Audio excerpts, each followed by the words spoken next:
Bienvenue à Céline.mj. Bonjour! Aujourd'hui, nous allons voir l'interrogation.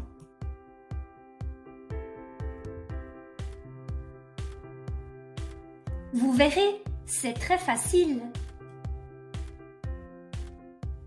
Il y a 3 types d'interrogation.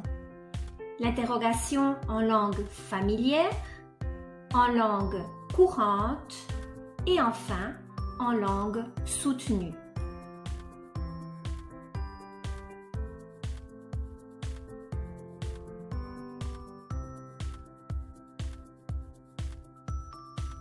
Souvenez-vous qu'en général, l'ordre d'une phrase affirmative est le suivant. Sujet plus verbe plus complément.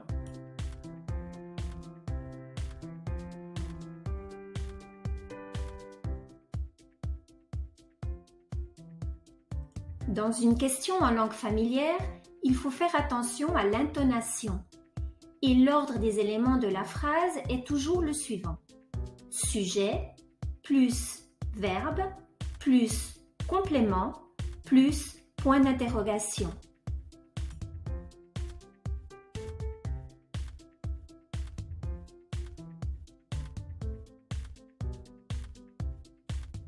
Dans une question en langue courante, il faut utiliser « est-ce que » et la structure de la phrase est la suivante. Est-ce que plus sujet plus verbe plus complément plus point d'interrogation.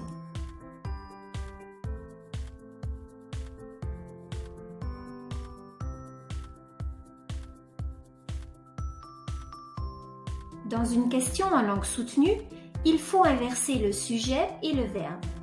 Par conséquent, l'ordre des éléments de la phrase est le suivant.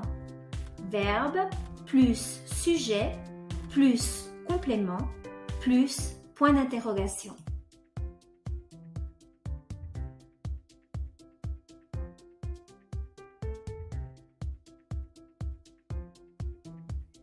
Attention! Pour poser une question sur un aspect spécifique, il faut utiliser les mots interrogatifs.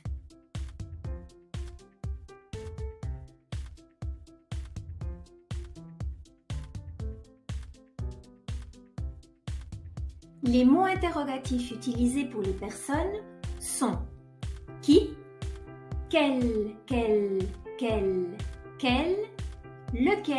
laquelle, lesquels, lesquelles.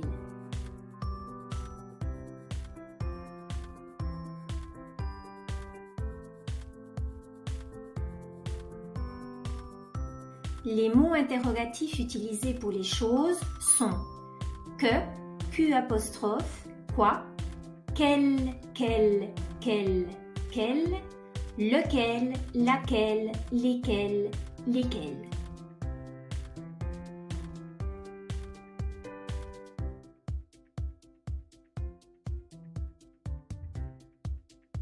Les mots interrogatifs utilisés pour les lieux sont où, quel, lequel, laquelle, lesquels, lesquelles.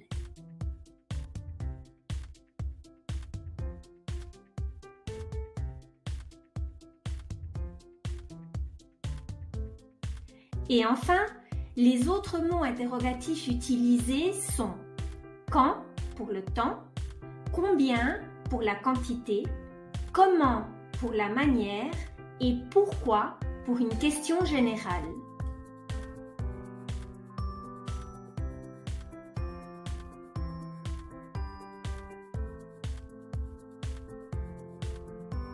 Mais quelle est la place des mots interrogatifs? Dans la langue familière, ils se placent à la fin de la phrase. Par contre, dans la langue courante et soutenue, ils se placent au début.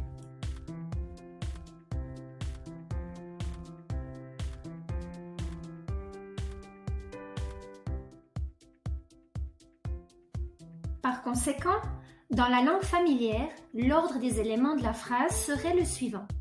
Structure familière plus mot interrogatif.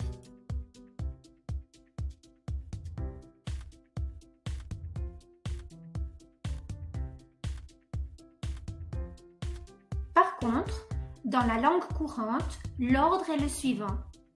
Mot interrogatif plus structure courante.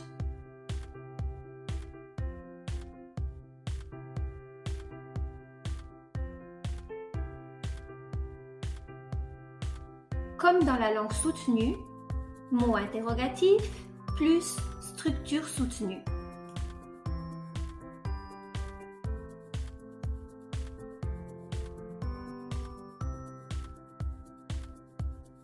Attention, il y a deux mots interrogatifs qui font référence aux choses. Que et quoi. Que se place au début dans la langue courante. Qu'est-ce que tu as mangé? Et dans la langue soutenue. Que manges-tu?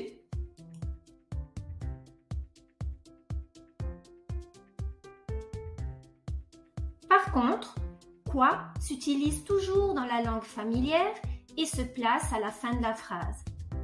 Tu as mangé quoi?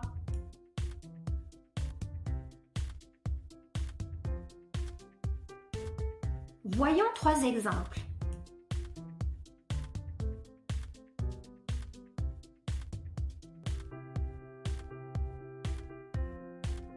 Voici un exemple de la langue familière.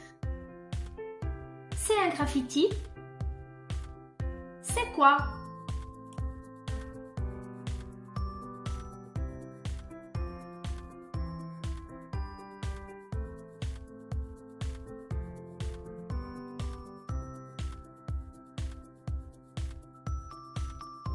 Voilà un exemple de la langue courante. Est-ce que tu aimes ce graffiti? Comment est-ce que tu trouves ce graffiti?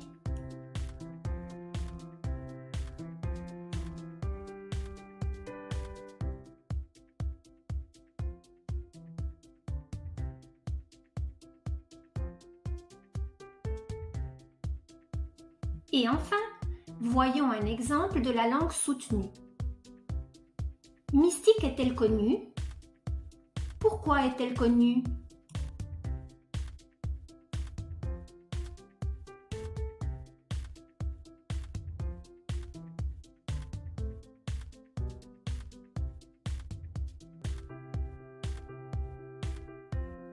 Attention! Dans la langue soutenue, il faut faire attention à 2 aspects lorsque le sujet est un pronom ou lorsqu'il est suivi du passé composé. Si le sujet est un pronom, il faut spécifier à qui il fait référence en ajoutant un groupe nominal ou un nom au début de la phrase.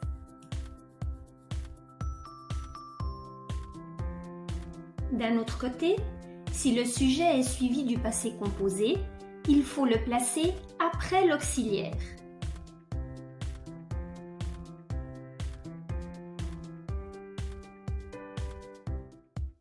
Et voilà, c'est fini. Et maintenant, c'est à vous d'essayer. Au revoir, à bientôt.